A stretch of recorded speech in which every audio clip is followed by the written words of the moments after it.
శ్రోతలకు నమస్కారం.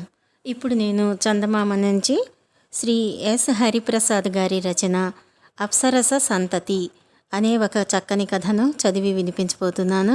ఇంకా కథలోకి వెళ్దాం. ఆదికాలంలో మానవులు అందవిహీనులుగా ఉండేవారు. వారిలో సౌందర్యవంతులు పుట్టుకురావటానికి కారణం ఒక అప్సరస. ఆమె కథను ఇలా చెబుతారు. దేవలోకంలో శుభ్రమ అనే ఒక అప్సరస ఉండేది. ఆమె ఇతర అప్సరసలలాగా ఏ దేవతనో వరించి స్వర్గసుఖాలు అనుభవించటానికి బదులుగా భూలోకంలోకి వెళ్ళి అక్కడ ఉండాలని కలలు కనసాగింది.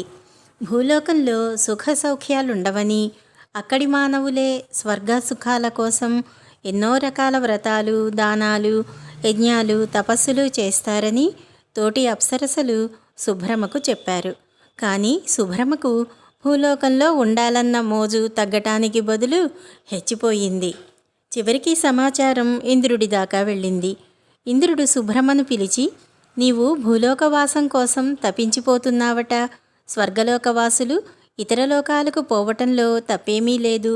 కానీ నువ్వు భూలోకానికి వెళ్ళినప్పుడు అక్కడి వస్తువు ఏదైనా నీకు తగిలిన పక్షంలో నువ్వు శిలవైపోతావు. ఆ సంగతి గుర్తుంచుకో అని హెచ్చరించాడు.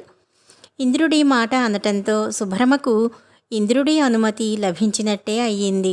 తనకు భూలోకానికి వెళ్ళాలన్న కోరిక ఉన్నట్లు ఇంద్రుడికి తెలిపి, ఆయన అనుమతి పొందటం ఎలాగా అని ఇంతకాలంగా తటపటాయిస్తున్న శుభ్రమ ఇంద్రుడి వద్ద సెలవు పుచ్చుకుంటూనే భూలోకానికి ప్రయాణం కట్టింది. ఆమె తన చెలికత్తెను వెంట పెట్టుకుని భూలోకానికి వచ్చి ఆకాశాన సంచరిస్తూ భూమి మీద గల వింతలన్నీ చూస్తూ వేడుక పడసాగింది. ఆమె తన చెలికత్తెతో సహా భూమికి మరింత దగ్గరలో ఎగురుతూ ఉండగా ఒక వనంలో ఒక మనిషి ఎత్తైన చంపక వృక్షం ఎక్కి పూలు కోస్తూ వాళ్లను చూసి ఆశ్చర్యపోయాడు. ఆకాశంలో తేలివచ్చే ఆ అందగత్తెలను సమీపంలోకి రానిచ్చి ఆ మనిషి తాను కోసిన పూలు వారిపైన విసిరాడు. వాటిలో ఒకటి శుభ్రమకు తగిలి ఆమె నల్లరాయిగా మారి నేలపైన పడిపోయింది. ఆమె చెలికత్తె తనకు పూలు తగలకుండా తప్పుకుని స్వర్గానికి తిరిగిపోయి ఇంద్రుడితో జరిగిన సంగతి చెప్పింది. ఇంద్రుడు విచారించి, ఆ రాతిని ఉన్న చోటు నుంచి ఎవరైనా కదిలించినప్పుడు ఆమెకు తిరిగి యథారూపం వచ్చేటట్టు, ఆమె ఎవరైనా మానవుడిని పెళ్లాడి సంతానం కన్న తరువాత తిరిగి స్వర్గానికి వచ్చేటట్టు చేస్తాను అని ఆమెకు మాట ఇచ్చాడు. దేవేంద్ర, ఎక్కడో వనంలో రాయిగా పడి ఉన్న దాన్ని మనుషులు ఎందుకు కదిలిస్తారు? నా సఖి అలా ఎంతకాలం రాయిగా పడి ఉంటుందో కదా అని శుభ్రమ చెలికత్తె వాపోయింది. అట్టే విచారించకు, దానికి కూడా ఏదో ఒక ఉపాయం చేస్తానులే అన్నాడు ఇంద్రుడు. ఈ లోపల చెట్టు మీద ఉన్న మనిషికి ఆ స్త్రీలు అదృశ్యమైపోయారనిపించింది.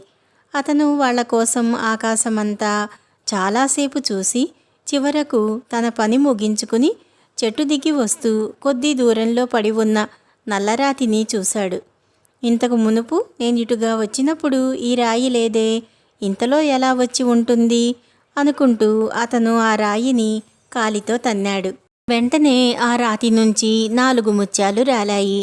వాడు అత్యంత ఆశ్చర్యం చెంది ఆ ముత్యాలు ఏరుకుని రాతిని మరొకసారి తన్నాడు. కానీ ఈసారి ఏమీ రాలలేదు. వాడు ఊళ్ళోకి వెళ్ళి తన ఆప్తులతో జరిగినదంతా చెప్పాడు. ఆకాశంలో చాలా అందమైన స్త్రీలు ఎగురుతూ కనిపించారంటేనూ, రాతిని తన్నితే ముత్యాలు రాలాయంటేనూ వాళ్ళు నమ్మలేకపోయారు. కానీ వారిలో కొందరు రాయిపడి ఉన్న చోటికి వచ్చి తాము కూడా దాన్ని తన్ని చూశారు. ఎవరు తన్నినా 4 ముత్యాలు మొదటిసారి రాలాయి. ఆ తరువాత మళ్ళీ రాలలేదు. రాతిని తన్ని ముత్యాలు సంపాదించే అవకాశం ఎవరికైనా ఒక్కసారే ఉంటుంది కనుక ఈ విషయాన్ని ఎవరూ దాచి ఉంచలేదు. త్వరలోనే చుట్టుపక్కల వాళ్ళందరికీ తెలిసిపోయింది. జనం తీర్థప్రజలాగా వచ్చి రాతిని తన్ని ముత్యాలు ఏరుకుని పోతున్నారు. జనం జాస్తి అయిన కొద్దీ రాతి చుట్టూ రద్దీ జాస్తి అయ్యింది. కొట్లాటలు సాగాయి. అధికారులు వచ్చి రాయి తన్నే వారికి ఒక క్రమము, పద్ధతి ఏర్పాటు చేయాల్సి వచ్చింది. ఈ సంగతి రాజుగారి దాకా పోయింది. రాతి నుంచి ముత్యాలు పొందిన వారంతా రాజుగారి వద్ద చీట్లు పొందాలని, దొరికిన ముత్యాలలో ఒక వంతు రాజాగారికి చెల్లించాలని ఆయన శాసనం చేశాడు.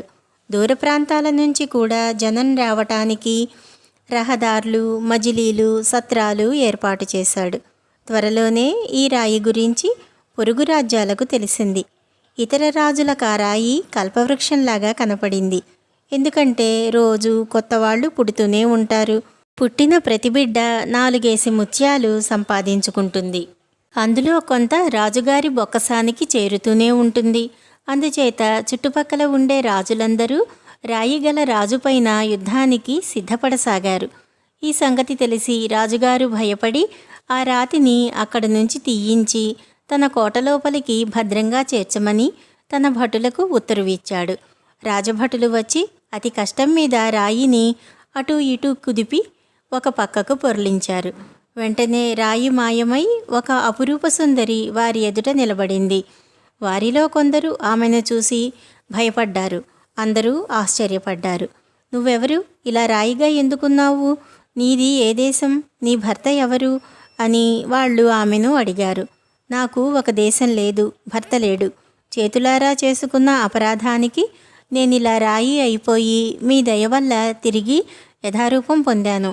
మీలో ఎవరైనా నన్ను పెళ్లాడే పక్షంలో నేను భార్యగా ఉంటాను అన్నది శుభ్రమ.